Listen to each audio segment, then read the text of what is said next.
za Migori. And then we come to Kisii, and then the belt lead us all the way to Nandi. Kuna pati imebaki. It means out of the 225,000 square miles, 3/4 of that is just pure mineral salts.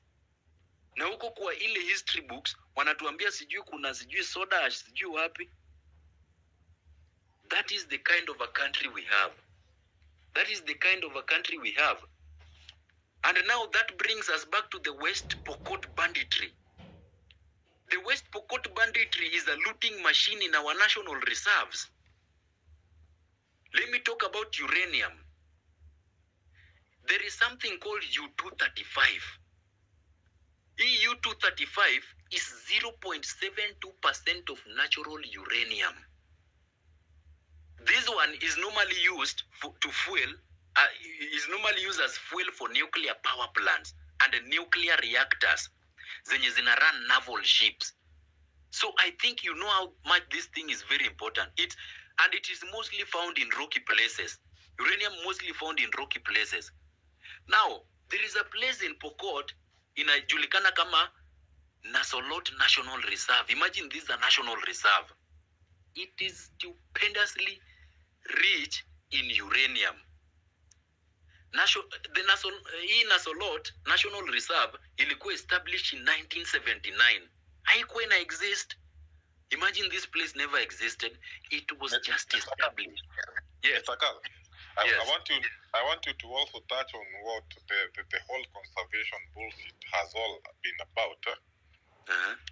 I think there are some people who might not understand what has really been happening. And also, if you have any information about the NRT, the North Ridgelands Trust Fund, that these conservatives wazungus who come to Kenya and tell us this is how you should take care of elephants, yet they have never interacted with them even in their own places. What they really do in these places they call conservatives and animal protection sites, and the rest of the bullshit they do. Please start on that. Thank you. Right. Now, we are talking about Nasolot National Reserve. This thing never existed. Hakukuwa na kitu kama Nasolot National Reserve. Ikakuwa established 1978. And there has to, for everything that the government does, there is a motive behind it. Nasolot National Reserve is 9,200 hectares of rocky land, which is rich in minerals like U-235 that I mentioned. Saizi, watu wa West Pokot, you can agree with me. West Pokot is actually known as the land of hidden treasures. Now, amidst all this sponsored banditry in the area, people have been forced to evacuate the place due to hostility. Watu wamekuwa forced to evacuate that place because of hostility. And these things are sponsored. And the biggest reason is our mineral investment. And we've now confirmed, if U-238 iko hapo, this U-238 for uranium inatakikana pale kwa naval ships. The biggest reason is our mineral investment. So si wakati tunakaa hapa na Kindiki anafanya press conferences zingine za wana, we will send sijui kina nani to deal with the bandits wenyewe wamesponsor na wanalesha. Hati tunapigania mang'ombe. How is that even possible? Cattle rustling, 21st century? It is not logic. Doesn't make any sense. Mining is currently taking place in the area by Chinese and Indians. Chinese and Indians are in that area mining. And I will quote, I told you as I'm talking, I have to quote. There is a company called China Investment Trustee International. Check that. We are now not talking about stories of Jabba. We are talking about real things. China Investment Trustee International and Semtech Limited Chinka. Hiyo sasa ni ya muhindi. Semtech Limited Chinka plant. Iko huko. Do you know the person who inaugurated these two projects? It was inaugurated by Ruto himself.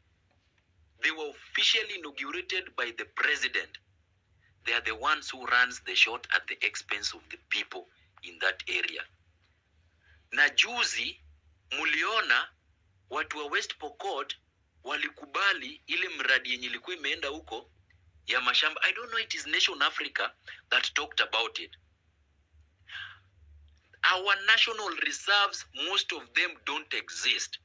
And I will mention, there are some species of wildlife that we have here in Kenya that are not supposed to be here in Kenya. There are species of wildlife that we have. So these people, they create specific locations.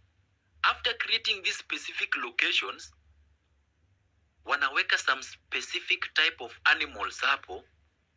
Then people are told not to go to those areas.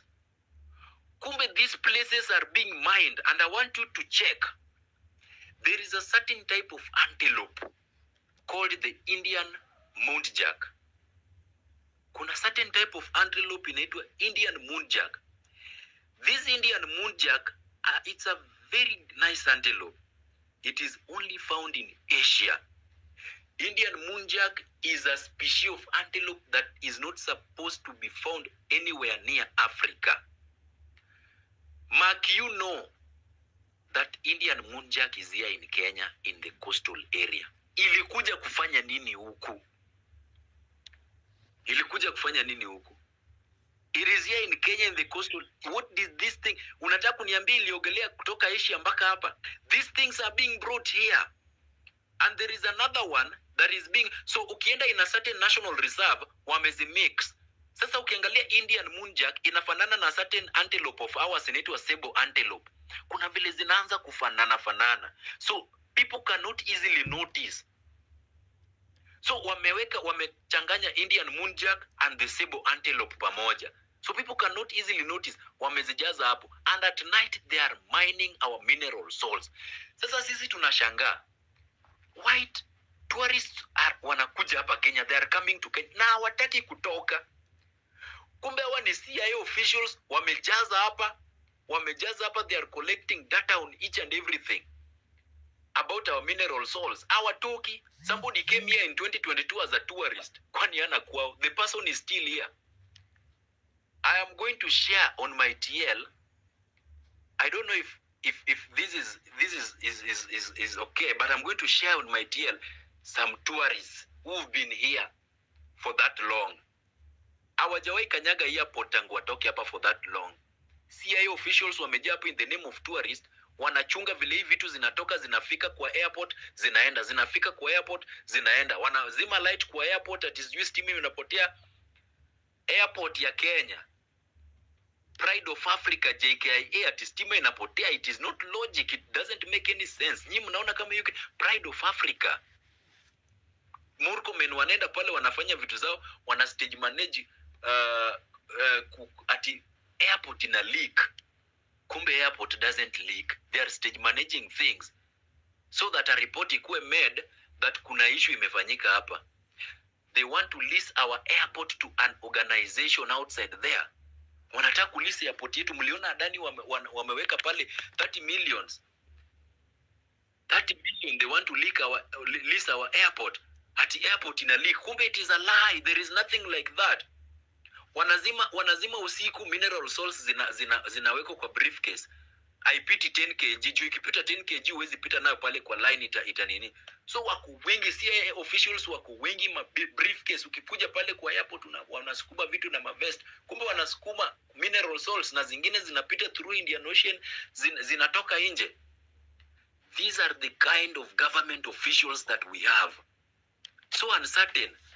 I was talking about hiyo mambo ya West Pokot. Guns have suddenly gone silent in West Pokot banditry ravaged. As the members, the local, are now embracing the new carbon trading that is there. The biggest mistake those people have done. Na sasa wamepatia hawa watu now a chance to mine this kind of things. Ruto alienda Voi kucommission a 60 million gemstone center. Ruto went to Voi at exactly 12:30. He was commissioned a 60 million gemstone center. Geologists and mining engineers, you can tell me the quantity ya ile minerals tuko nayo pale, is it worth? that amount that is being quoted. Mchezo ya town, we are being lied to. Nimewambia mpaka they are now coming up with the national reserves that unasikia sijui this one has been established in this time. In the northern NRT, yes. Just a minute. For those who don't understand what a national reserve is, there's this tweet that I've just pinned up here. So a national reserve basically it's supposed to be, you know, maybe this is a protected area, trees, nothing else. So, but when you look at these pictures that are from here, something is being mined here, definitely. Just look at them and understand what is really happening. National reserve is total bullshit. And these Wazungus have been trying to have been fucking us for a very, very, very long time. And it's very good you understand this. So that when you can now, the 5,400 people listening to this space, I want you to spread this message to as many people as possible.